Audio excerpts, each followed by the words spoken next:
नमस्कार, स्वागत है आप सभी का द न्यूज़ नाउ में। मैं ही यानेजा आपके साथ। अगर आप होम लोन लेना चाहते हैं या उसको लेके आपका कोई भी डाउट है तो डेफिनेटली इस इंटरव्यू सेशन के बाद क्लियर होने वाला है, क्योंकि जम्मू के बहुत फेमस, बहुत लव्ड सीए शगुन कोहली इस समय हमारे साथ हैं। इनसे जानने की कोशिश करेंगे होम लोन्स को लेके कि किस तरीके से हम होम लोन्स ले सकते हैं, क्या प्रोसेस रहता है, बैंक्स क्या कुछ कंसिडर करते हैं पहले, एंड क्योंकि आजकल फाइनेंशियल रील्स बहुत ज़्यादा चल रही हैं, hacks to save money. So how like some hacks अगर आप बताएं होम लोन पे कैसे सेव कर सकते हैं, ये सब हम इस पे डिस्कस करेंगे। सबसे पहले तो आपका स्वागत है द न्यूज़ नाउ में। Thank you so much here.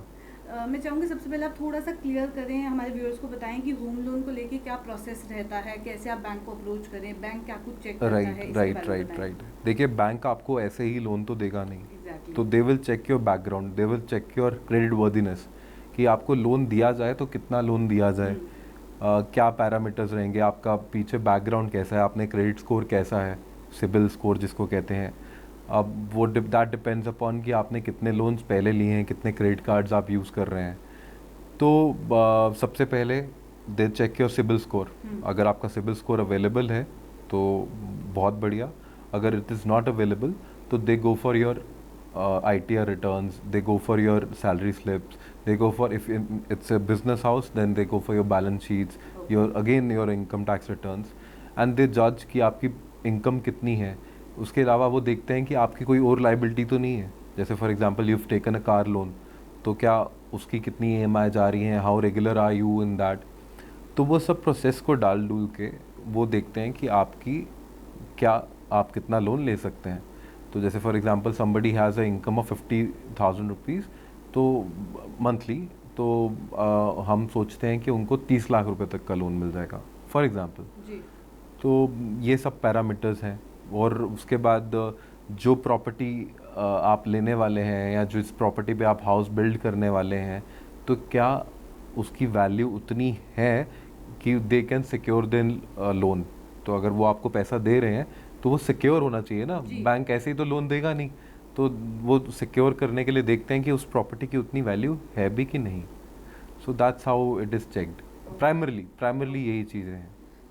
Repo rate को लेके भी मैं चाहूँगी आप हमारे व्यूअर्स को बताएं, क्योंकि जैसे ही न्यू फाइनेंशियल ईयर है, रेपो रेट राइज हो रहे हैं, सबको होता है कि इंटरेस्ट रेट चेंज होंगे। राइट चाहे आप सेविंग स्कीम्स पे बात करें, लोन्स पे बात करें, हर चीज़ में इंटरेस्ट रेट में चेंज देखने को राइट मिलता है। राइट होम लोन्स में कुछ सालों में बहुत उतार चढ़ाव जो है वो देखने को मिला, उसके बारे में थोड़ा गाइड करें हमारे व्यूअर्स को सी कि देखिए। रेपो रेट कैसे लोन इंटरेस्ट रेट पे इम्पैक्ट डालेगा। राइट तो देखिए, ऐसा है कि रेपो रेट का मतलब जी। बेसिकली क्या है, the rate at which RBI, reserve bank of India, lends money to other commercial banks, other nationalised banks. तो अब ऐसा है कि in August of 2018 this was 6% and it gradually started dipping. तो रेपो रेट हमारा was 4% at 4% for good about an year. आज की date में it like from last year onwards it started increasing. Covid effects भी थे और भी effects थे। आप देख ही रहे हैं कि हर जगह कंट्री में क्या, पूरी ग्लोबली इन्फ्लेशन बढ़ रही है। तो to curb that, repo rate को हाइक किया जा रहा था कि expending power of general public would be reduced.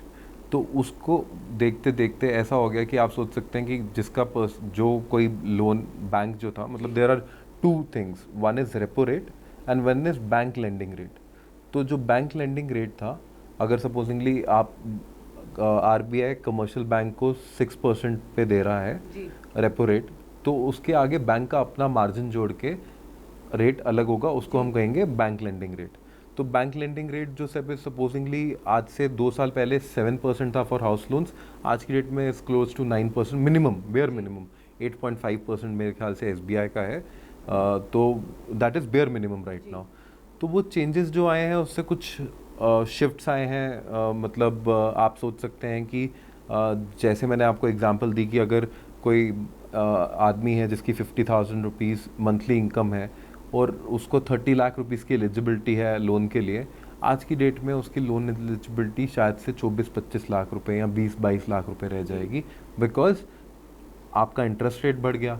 और इंटरेस्ट रेट बढ़ने से आपको पता है, बैंक तो पता है ना, बैंक को ये पता चल जाएगा, वो सारे रिस्क फैक्टर्स देख के बता देगा कि आप इतनी ईएमआई दे सकते हैं, इक्विटेड मंथली इंस्टॉलमेंट इतनी ही दे सकते हैं, इससे ऊपर आपको अलाउ नहीं करेगा, क्योंकि बैंक को एसेस करना है कि आपके बाकी खर्चे भी होंगे, बाकी इंस्टॉलमेंट्स भी होंगी, तो उसके बाद ईएमआई जो बनती है उस बेसिस पे आपको लोन मिलेगा। अब जब इंटरेस्ट पोर्शन बढ़ गया, तो जैसे मेरे को पता था कि मैं पहले 20 साल के लिए लोन लेता तो मेरा EMI would have been 20,000 supposingly, तो आज की डेट में भी मैं अगर वही 20,000 EMI रख रहा हूँ बट मेरा इंटरेस्ट रेट बढ़ गया, तो मुझे पता है कि मेरे को लोन कम मिलेगा, या तो मेरा पीरियड एक्सटेंड हो जाएगा, बियॉन्ड 20 ईयर्स चला जाएगा, 25 ईयर्स हो जाएगा।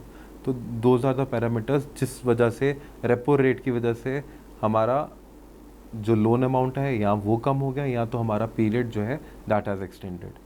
जी ओके, सो जैसे रेपो रेट चेंज हुआ, आपने कहा कि 4% है, देन 6.5% चेंज हुआ, इसका इम्पैक्ट जो करंट एग्जिस्टिंग होम लोन्स जिन्होंने लिया हुआ है उनके ऊपर किस तरीके से पड़ेगा? जो इंटरेस्ट रेट है फिक्स्ड और फ्लोटिंग, उसके बारे में थोड़ा बताइए। हाँ, मैं आपको वही बता रहा था अभी कि देखिए there are 2 types of rates. मतलब जब बैंक आप उनसे प्रपोजल लेते हैं कि मेरे को होम लोन लेना है, तो आप पूछिए, इंक्वायर कीजिए लेंडिंग बैंक से कि मेरे को फिक्स रेट लगेगा कि मेरे को फ्लोटिंग रेट लगेगा।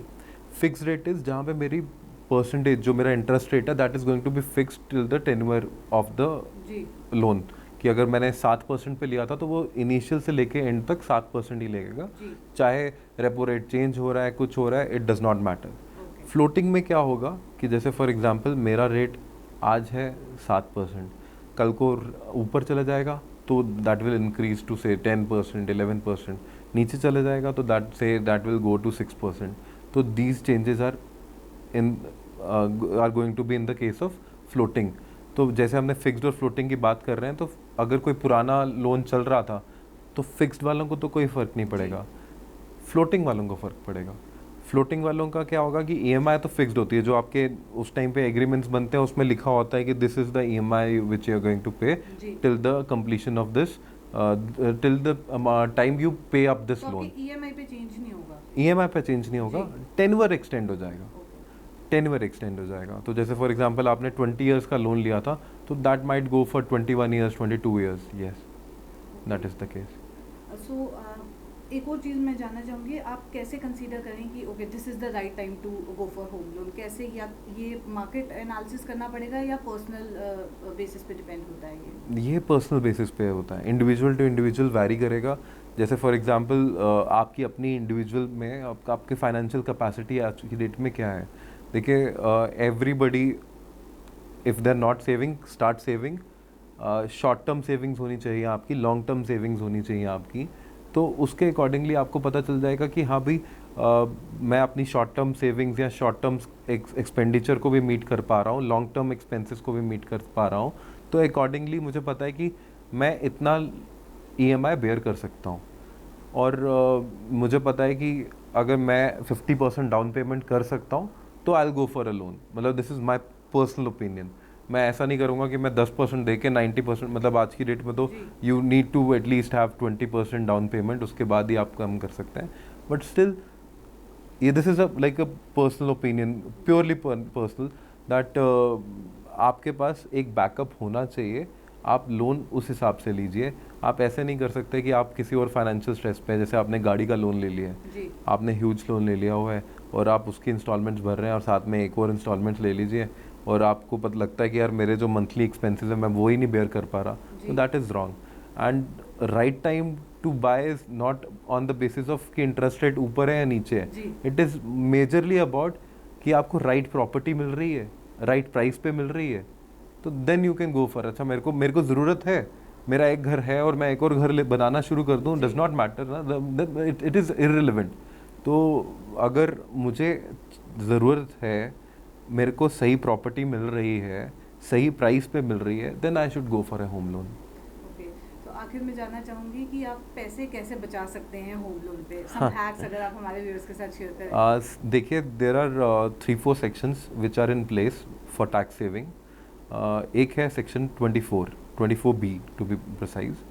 उसमें जो भी आप लोन लेते हैं, मतलब इसको बाइफरकेट कर देते हैं कि उसका एक प्रिंसिपल अमाउंट होगा और उसका एक इंटरेस्ट अमाउंट होगा जो आप रीपेमेंट कर रहे होंगे। तो प्रिंसिपल कंपोनेंट जो है वो आपको 80C में मिल जाएगा और जो इंटरेस्ट कंपोनेंट हो जाएगा वो आपको 24B में मिल जाएगा। 24B में 2 लाख रुपीज़ की लिमिट है इंटरेस्ट की, और वो कैरी फॉरवर्ड नहीं हो पाएगा। जैसे सपोजिंगली इस साल आपने लोन लिया, आपको टोटल आपने जो बैंक को पैसा दिया that was somewhere around 4 lakh rupees, जिसमें से 2.5 लाख रुपए इंटरेस्ट था और 1.5 लाख रुपए आपका प्रिंसिपल अमाउंट के अगेंस्ट था। तो प्रिंसिपल अमाउंट में 80C में 1,50,000 की कैपिंग है, 1,50,000 आपको मिल जाएगा। इंटरेस्ट में 2 लाख रुपीज़ की कैपिंग है, तो 2 लाख रुपीज़ ही आपको मिलेंगे। जो 50,000 है that won't be carry forward. इन दोनों सेक्शंस के अलावा कुछ स्पेशल कंडीशंस के साथ 2 सेक्शंस आती हैं। One is 80EE, one is 80EEA। 80EE में आपको 2 लाख रुपीज़ की डिडक्शन मिल जाती है, 80EEA में आपको 50,000 की डिडक्शन मिल जाती है, गिवन दैट आप कुछ सर्टन कंडीशंस हैं जो इन सेक्शंस में लेट डाउन है, आप उनको फुलफिल करें। जी राइट। और जाते जाते हमारे व्यूअर्स के लिए कोई टिप्स अगर आप देना चाहें? मैं कहूँगा फिट रहो। कोविड के केसेस फिर से बढ़ रहे हैं, तो फिट रहिए, अपना ख्याल रखिए, और होम लोन्स तभी लीजिए जब आपको ज़रूरत है। राइट। बहुत बहुत शुक्रिया हमारे साथ ज्वाइन करने के लिए। तो ये थे सीए शगुन कोहली हमारे साथ। ऐसी और कॉन्वर्सेशंस लेके फिर मुलाकात करूंगी। अभी के लिए दीजिए इजाज़त। नमस्कार।